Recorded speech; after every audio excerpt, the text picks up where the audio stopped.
ताई, एक सांगू का? आमच्या नदीचं पाणी बरंच वाढलंय आता.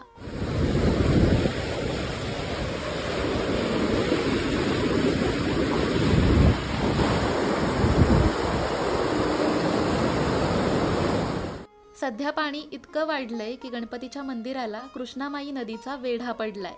आणि हे दृश्य बघायला आम्ही जाणार नाही असं कसं बरं होईल?